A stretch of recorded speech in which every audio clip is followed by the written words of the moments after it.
Hi, I'm State Senator Terri Bonoff talking to you from the Capitol.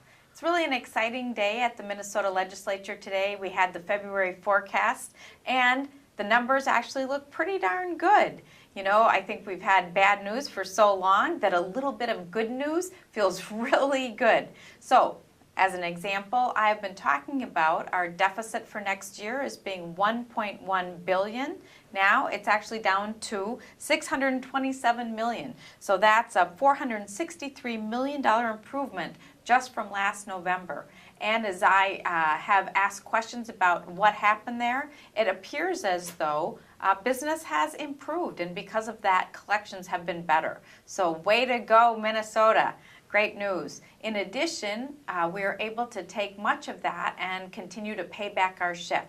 We're making an additional $290 million payment to our schools. What that does is, if you recall, when we first did our big shift, followed by the subsequent shift, at one point we were paying them 60% in the current year and 40% as a catch-up payment.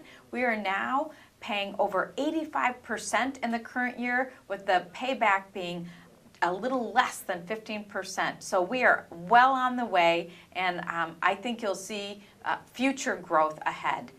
That is really leaves a question, okay, now what with regard to the budget? And so the governor will have a chance to propose a supplemental budget where we'll hear how he handles this information and what changes he might make. I think when I look at these numbers, what it says to me is that we can actually make sure that as we look at tax reform, we do it not to plug a hole, but in fact to make sure we're doing what it takes to set the stage for future economic growth.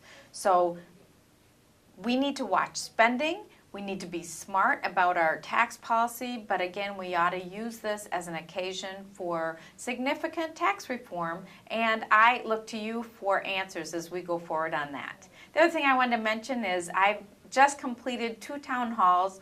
Thank you very much for your participation in that.